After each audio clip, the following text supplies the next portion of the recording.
Veo, Mario, que tenemos cierta tendencia a repetir los mismos patrones de conducta situación tras situación y quizás me equivoco, pero creo que cuantos más años pasan, más difícil es hacer un cambio de conducta.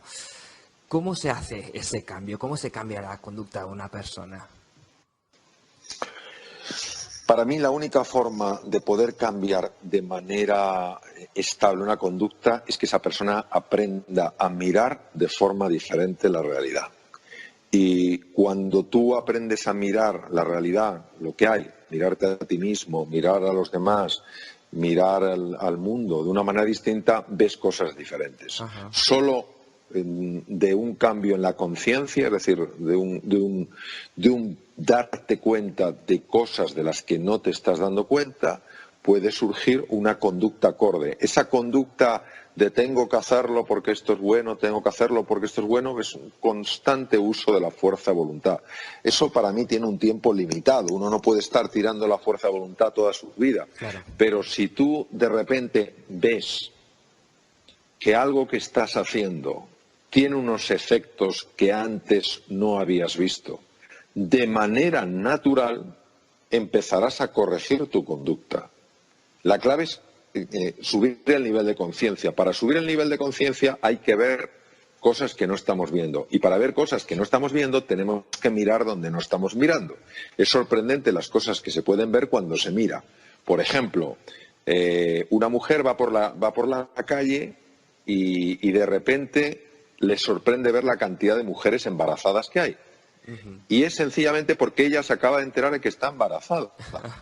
Entonces, ¿por qué está viendo ahora mujeres embarazadas? Porque ahora está mirando. ¿Y por qué mira? Porque ahora es relevante para ella. Porque ahora ella sabe que está embarazada. Entonces, esto es importantísimo. El entrenamiento de la mirada, que es exactamente igual que el entrenamiento de la atención, es la clave para subir el nivel de conciencia. ¿Qué ocurre? Que si yo, por ejemplo, si quiero cambiar una conducta y me estoy mirando constantemente desde el juicio, esto es bueno, esto es malo, esto es bueno, esto es malo, me premio por lo bueno, me castigo por lo malo a través de mi propia crítica, pues no voy a poder ver dimensiones mías. Si yo, en lugar de mirarme desde el juicio, me miro desde la curiosidad, qué curioso esto que he hecho, ¿y de dónde vendrá esto? Realmente empiezas a ver cosas que antes no veías. Este es el punto.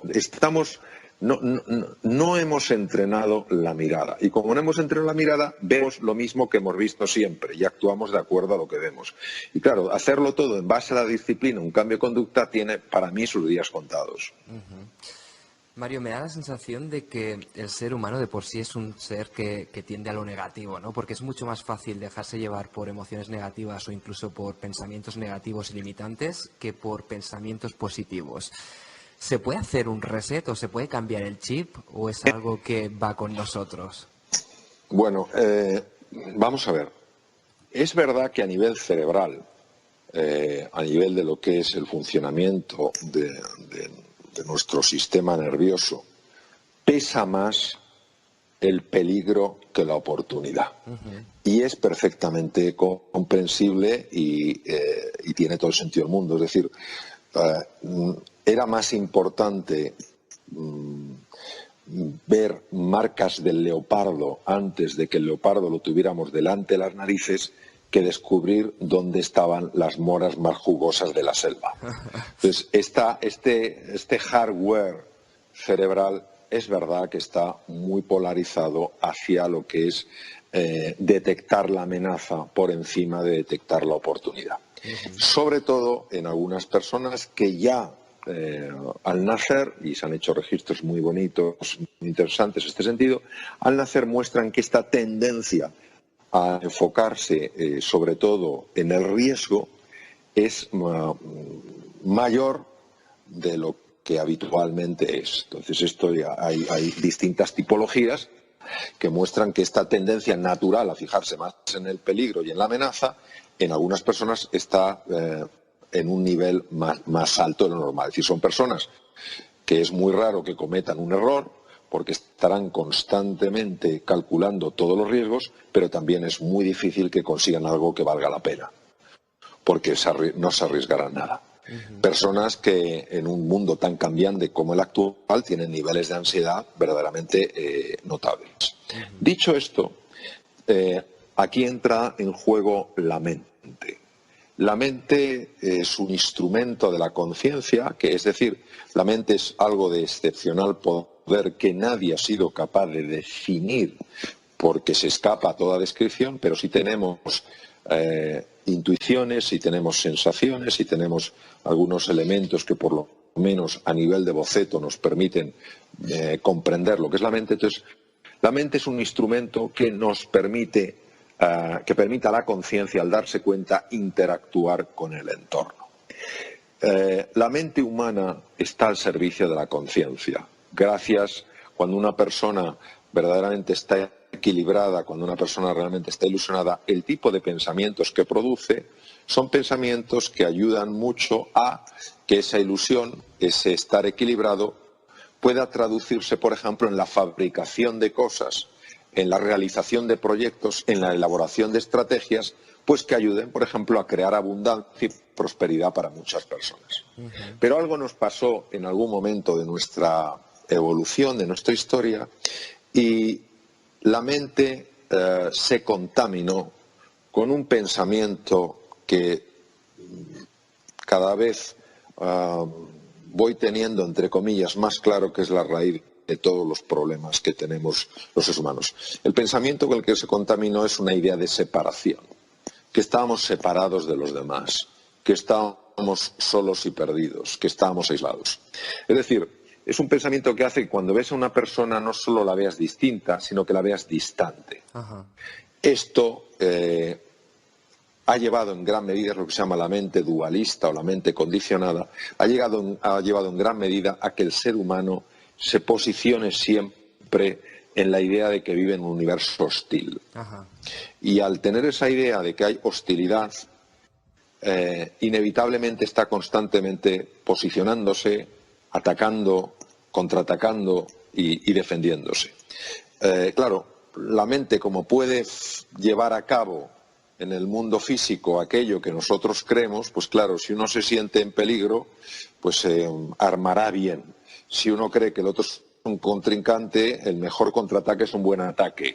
Y todas estas cosas, y creo que gran parte de la violencia que lamentablemente se experimenta en el mundo es fruto de esta mente dualista, que es una mente de prisas, es una mente constantemente de hacer, constantemente de competir, constantemente de buscar el estatus, de buscar las posesiones, de buscar el dominio, etcétera, etcétera, ¿no? ¿Qué pasa? Que para mí la forma de cambiar esto es ir más allá de esta idea, es decir, ver que las otras personas que pueden ser distintas no pueden ser definidas solo por su forma de pensar. Hay personas que tienen un corte político y hay otras que tienen otro. Hay unas que tienen un corte educacional y otras tienen otro. Pero la persona es mucho más que su corte político, la persona es mucho más que su tema educacional.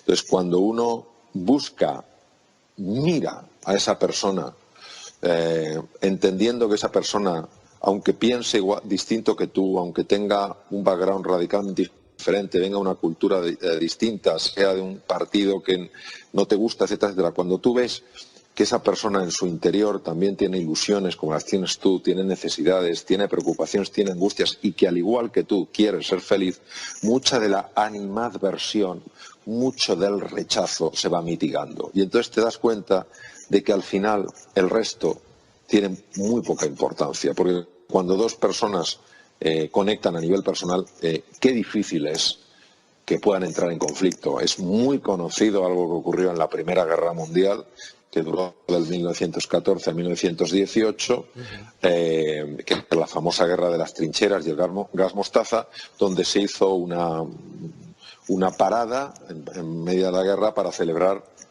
bueno, porque era la época de la Navidad, y entonces había unas trincheras de franceses enfrente de unas trincheras de alemanes, que eran enemigos, por supuesto, y habían estado disparándose antes. Entonces, como se hizo ese armisticio, que sabemos que hoy en día se sigue haciendo, se hizo ese armisticio, los de las trincheras de un lado y del otro se acercaron y se conocieron. Wow. No hubo manera después de que se trataran como enemigos. Qué bueno. No hubo manera, no, eran incapaces de dispararse. Entonces, mayor separación que eso, no solo son de distintos países, sino son enemigos mortales. Y sencillamente conocerse a nivel personal diluye esas animadversiones, diluye esos miedos. Y creo que es importante, sobre todo en el mundo actual, donde pues vemos también tantos gestos de violencia, no solo física, sino verbal, etcétera, etcétera, que entendamos que hay algo en la profundidad del ser humano que nos une a todos. Entonces, claro, si tuviéramos más asentado este sentimiento de unidad, de manera natural, muchas de las animadversiones, muchos de los conflictos destructivos, de forma automática se desvanecerían. Por lo que has venido explicando, Mario, veo que en general somos grandes anticipadores y tenemos como mucha tendencia en anticipar siempre pensando en negativo, ¿no? Quizás debido al miedo, ¿no?, que comentabas, más que anticipar en positivo y de forma pues planificadora para afrontar nuevos retos. ¿Significa eso que la mente no ha evolucionado todavía lo suficiente para anticipar de forma, digamos, funcional? Yo creo que las personas hemos avanzado muchísimo tecnológicamente, por supuesto, de eso no cabe duda, que la tecnología hoy en día es la locura, pero creo que hemos avanzado muy poco psicológicamente. Es decir, sigue habiendo un profundo egoísmo en nuestro corazón, sigue habiendo una profunda envidia en nuestro corazón, sigue habiendo una profunda violencia en nuestro corazón. Y eso inevitablemente se expresa en mayor o menor medida. En algunas personas saldrá más, en otras saldrá menos. Y esa falta de evolución es debido precisamente, siempre desde mi perspectiva, desde mi experiencia, a que seguimos atrapados en un modelo mental que no funciona. Un modelo mental que sí funciona para construir cosas, para avanzar tecnológicamente, pero un modelo mental que no funciona o no funciona lo suficientemente bien para unir personas. ¿Qué ocurre respecto de lo que tú comentas, Víctor, de la anticipación? Anticiparse es siempre importante, pero lo que realmente transforma la existencia es llevar tu mejor versión a cada momento del presente. Porque si tú en cada cosa que estás haciendo estás poniendo lo mejor que hay en ti, de forma natural estás construyendo un futuro prometedor desde un presente donde estás verdaderamente comprometido. Está bien, obviamente, tener pues, unas previsiones de cara al futuro, pero lo que hay que tener mucho cuidado es en vivir en el futuro, cuando en realidad el único tiempo que existe es el presente, el que pueden tocar nuestros 5 sentidos. ¿Qué pasa con la mente que estoy llamando la mente condicionada, la mente dualista? El problema de la mente dualista es que utiliza la proyección al futuro, que es natural en la mente, porque hay áreas cerebrales, la corteza prefrontal, que lo que permite es mirar al futuro. Lo que utiliza la mente dualista, esta mente que está enferma, realmente enferma, lo que hace es proyecta al futuro, pero lo que proyecta es la preocupación, es la ansiedad, es la angustia de lo que puede pasar. Qué pocas personas realmente cuando están proyectando el futuro están sencillamente anticipando posibilidades. La mayor parte de las personas que proyectan el futuro es para preocuparse porque su hijo se fue hace 3 días y no ha llamado, porque estamos en un tema de cambio y no sé lo que va a pasar con el puesto de trabajo, etcétera. Cosas que nos parecen completamente normales porque estamos, repito, dentro del agua y no sabemos que hay un mundo fuera del agua. Pero lo mismo hace con el pasado, es decir, cuando la mente dualista nos lleva al pasado, ¿a qué nos lleva? Nos lleva la mayor parte de las veces a lamentarnos por cosas que teníamos que haber hecho y no hicimos, por decisiones que teníamos que haber tomado y no tomamos, etcétera. Qué pocas veces es para llevarnos a un sitio agradable. Y cuando nos lleva a un sitio agradable, muchas veces no nos lleva sencillamente para que podamos reconocer algo que funciona en nuestras vidas. Es para alejarnos del presente y se convierte en una evasión, ¿sabes? Entonces, yo creo que ahí está uno de los grandes retos para cada uno de nosotros. El saber, por supuesto, entender que hay un futuro, y bueno, que hay que hacer unas previsiones, pero sobre todo entender que el futuro no es algo que uno se encuentra, sino que es algo que uno crea desde el presente. Y claro, eso lo que lleva a la fuerza, lo que lleva a la acción, lo que lleva al compromiso es al presente. Y cuando la mente te intente llevar, anda, que si esto sale mal, tú vas a hacer en ese momento las cosas lo mejor que sabes hacer. Y se va abriendo un camino, ¿no?, que es un camino mucho más inteligente que el que la mente dualista puede hacer. Porque la mente dualista lo que nos intenta hacer ver es que es lo único que hay y que es lo único fiable para nosotros. No. La verdadera esencia del ser humano está mucho más allá de la mente. Por eso hay momentos, y todos hemos experimentado, donde sale una inteligencia natural que fluye, que es de la que habla tanto el psicólogo Mihaly Csikszentmihalyi de la Universidad de Chicago, con su famoso flow, el fluir. De manera natural te sale una forma de hacer las cosas tan sumamente inteligente, tan sumamente creativa, que dices, pero ¿esto de dónde ha salido? Si este no soy yo. Claro, que ese eres tú. Ese eres el verdadero tú. Lo que pasa es que como vivimos dormidos, nos pensamos que somos solo lo que, pues eso, lo que es este pensamiento automático y esta mente dualista nos dice que somos. Mario, he leído varios artículos acerca de la conexión entre nuestras emociones y nuestra salud, es decir, cómo se relacionan nuestras emociones con algunas enfermedades. ¿Se puede enfermar de rabia o de miedo? Pues mira, te voy a poner un ejemplo clarísimo. Conozco una persona que en un momento de intensísima rabia, de repente perdió la vista por un ojo. Wow, ¿en serio? Inmediatamente se asustó, claro, como no se va a asustar, se fue corriendo a urgencias, desprendimiento de retina. La vez que me lo contó ya llevaba 13 operaciones. Ostras. ¿Sabes? Es decir, naturalmente que sí.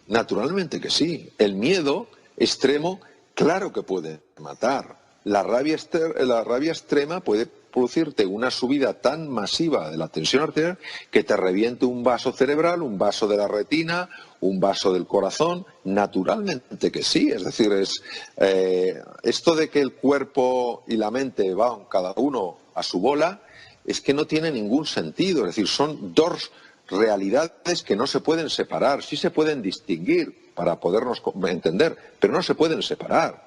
La persona que está constantemente resentida o constantemente asustada o constantemente llena de rabia está permanentemente liberando cortisol en la sangre, permanentemente.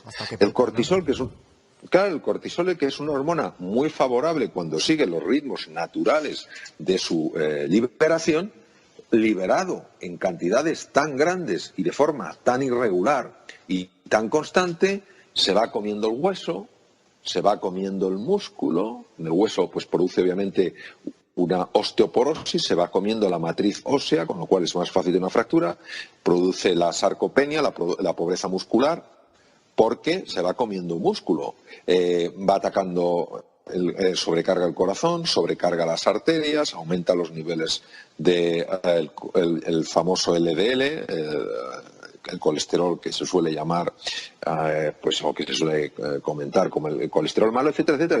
Es decir, es que es así. Es que es así. O sea, no estamos hablando de que el problema sean momentos de miedo, momentos de tristeza, momentos de rabia, aunque hemos visto que en el caso que te he puesto de desprendimiento de retina fue un momento de rabia intensa. Es que estamos hablando de que hay personas que viven en ese estado de rabia permanente, en ese estado de resentimiento permanente, en ese estado de miedo permanente. Y eso inevitablemente repercute en el cuerpo, pero porque son la misma cosa. Los estados mentales y los estados emocionales son las dos caras de la misma moneda. Mueves una, se mueve la otra, ¿sabes? Entonces, hoy, con la investigación que hay en uno de los centros más importantes del mundo, a mí sigue chocándome que esto todavía sea algo que sorprenda a tantas personas, incluso que llegue a sorprender a muchos médicos, por cierto, muy bien formados, pero que todavía están atrapados en el paradigma de que solo existe aquello que se puede medir según las formas tradicionales de medida. Bueno, ya hay formas.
no tradicionales, muy novedosas de medida, que muestran que efectivamente los estados emocionales no bien gestionados son responsables de entre el 60 y el 80% de las consultas a médicos generales en todo el mundo occidentalizado. Entonces, claro, estamos hablando de algo tremendamente potente y por eso lo que es la gestión emocional es una de las cosas que en este mundo tan analfabeto emocionalmente, sencillamente porque las emociones han sido objeto privado de cada uno, donde no se le ha dado especial relevancia, pues ahora resulta que tienen el papel más importante.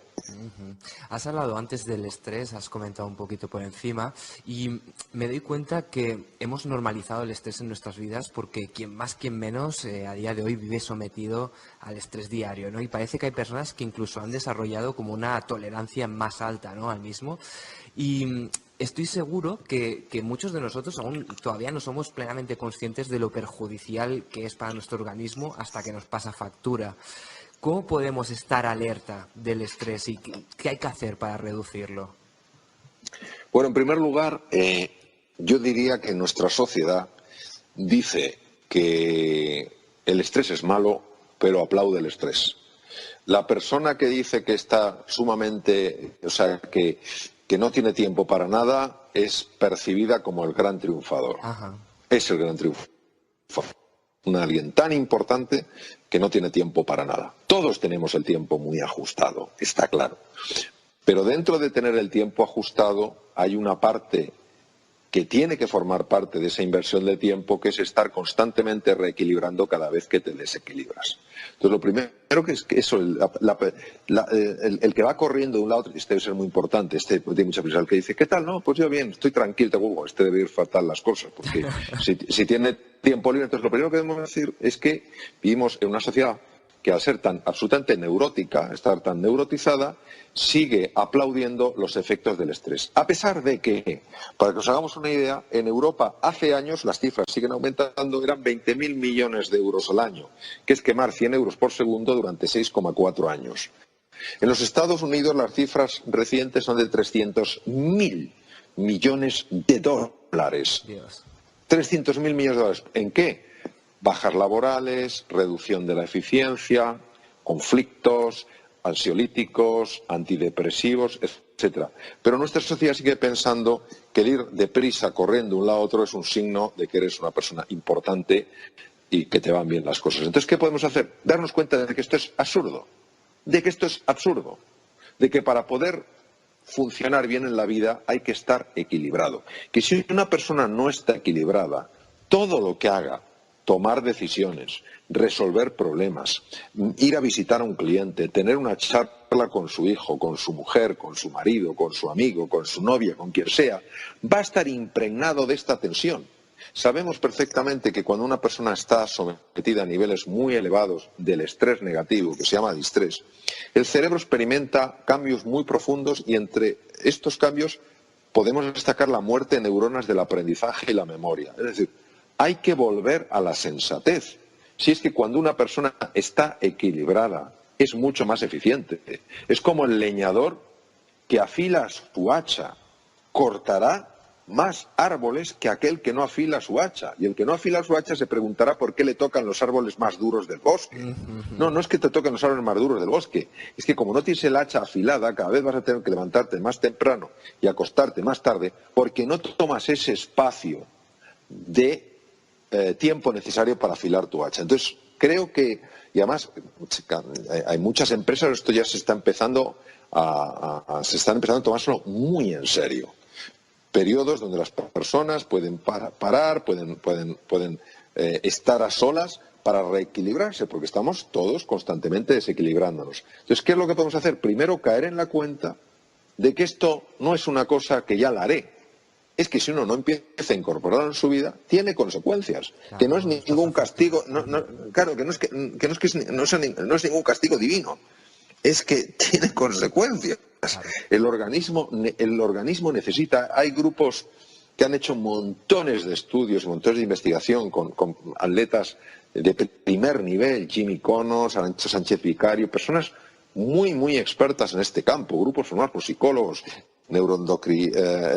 psiconeuroendocrinoinmunólogos, etcétera, montones de profesiones se han dado cuenta que realmente con la tensión a la que está sometido la persona de hoy, hacen falta momentos de reequilibrarse a lo largo del día. Y si no, se va acumulando algo que se llama carga alostática, que es algún tipo de residuo tóxico, radicales libres, lo que sea, no lo sabemos muy bien, y que claro, en un momento determinado eso se expresa en forma de enfermedad, en forma de la decisión muy torpemente tomada con enormes consecuencias. Por eso, precisamente, hay que pararse para poder luego ir más deprisa. Y mientras uno no caiga en la cuenta de esto, pues es igual, o sea, es uno el que se lo tiene que decir a sí mismo y decir, tiene que haber otra forma de vivir donde no reduzco mi eficiencia, no reduzco mi creatividad, sino muy al contrario, las aumento, precisamente por el hecho de que cuando me siento desequilibrado me reequilibro. ¿Cuándo estoy desequilibrado? Estoy desequilibrado cuando me doy cuenta que estoy agotado, cuando veo que estoy irritable, cuando veo que no me puedo concentrar, cuando veo que las cosas no las puedo recordar. Eso lo que está mostrándote es que el cerebro está sufriendo intensamente los efectos negativos del estrés, de lo que se llama el distrés. Entonces, en ese momento que tú reconoces en ti que estás irritable, que es que no consigues concentrarte, que es que lo que acabas de leer se te ha olvidado, que todo te distrae, en ese momento dices, tengo los instrumentos desajustados, y coges y te haces unos minutos de meditación, o te vas a dar un paseo por la calle, o cierras los ojos y escuchas un poco de música, porque todo...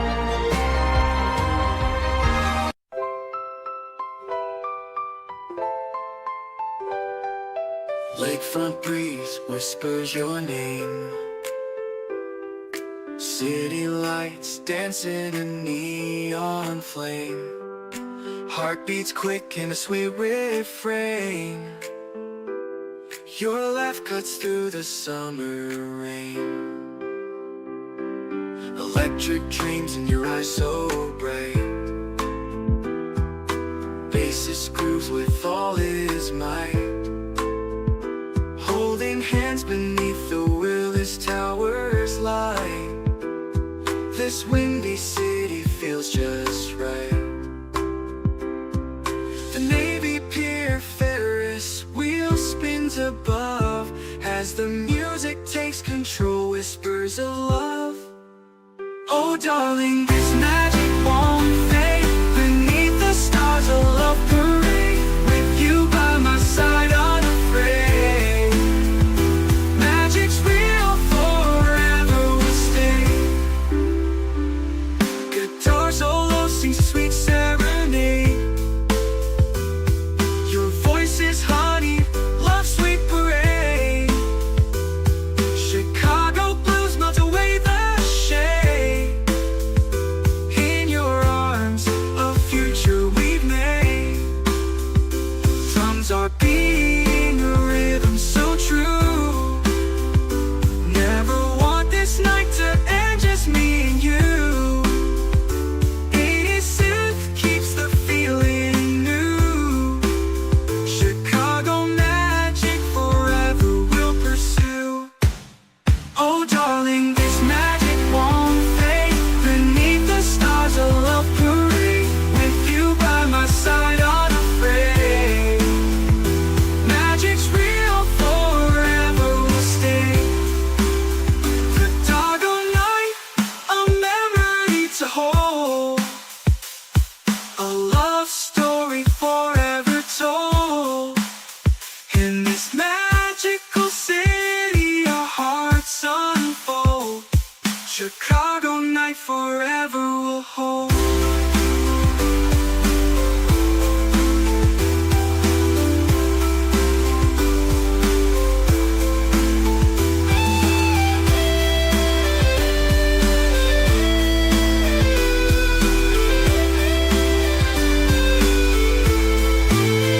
Oh darling, this magic won't fade.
todo lo que hagas a partir de ese momento, si no te has equilibrado, llevará la marca de la falta de claridad mental, de la falta de serenidad, de la falta de confianza y de la falta de cooperación. Eso no quiere uno llevarlo a las decisiones, no quiere llevarlo a las relaciones con los hijos, ni a las relaciones con los clientes, ni a ningún lado. Entonces, ese caer en la cuenta de que nos desequilibramos todos y que lo que tenemos que hacer es reequilibrarnos, me parece que es normal para una sociedad que quiera estar sana física y mentalmente.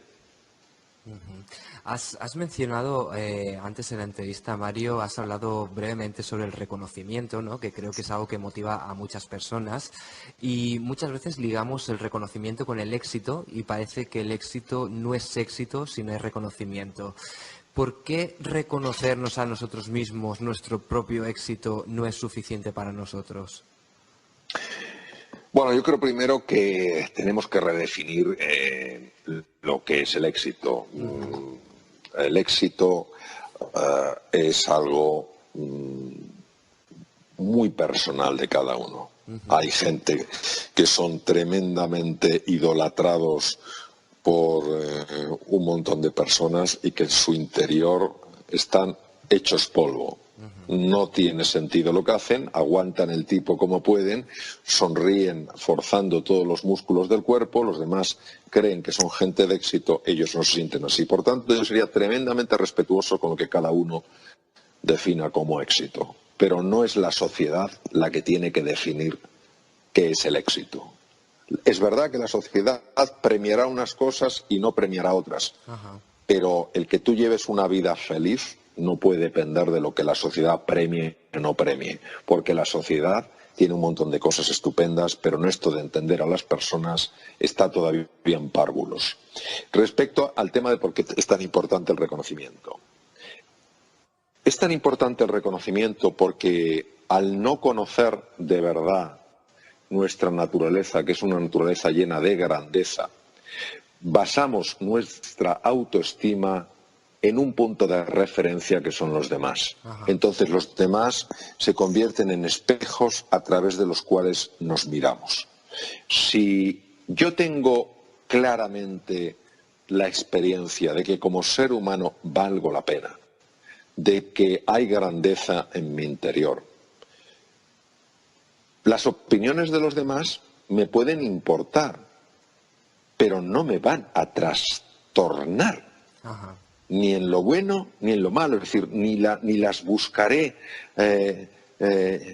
insaciablemente para que constantemente me estén diciendo lo bueno que soy, ni me destrozará cuando me digan es que no vales para nada, no llegarás a nada.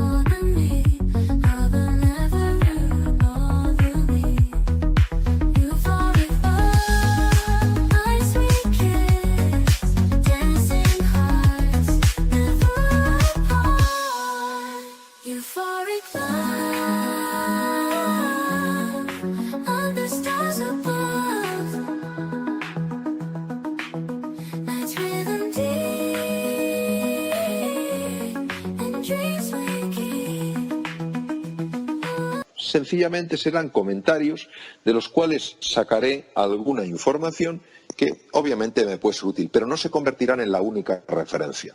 Ahora, si yo, que desconozco profundamente mi valor como persona y que puedo incluso tener dudas de mi valor como persona, tal vez porque de pequeño alguien, más fruto de su ignorancia que de su maldad, me dijo no llegarás nunca a nada, y eso lo tengo dentro, estaré constantemente buscando referencias que me digan que sí valgo. ¿Dónde encuentro las referencias si no las busco dentro? Las buscaré fuera. Claro.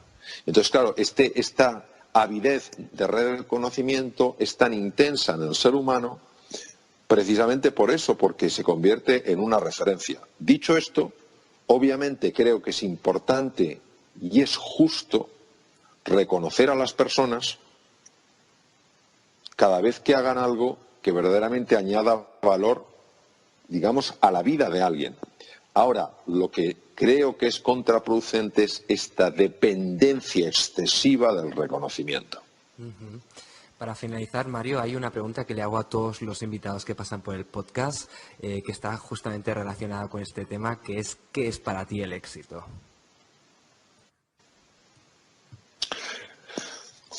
Para mí el éxito es decir sí a la vida, cueste lo que cueste.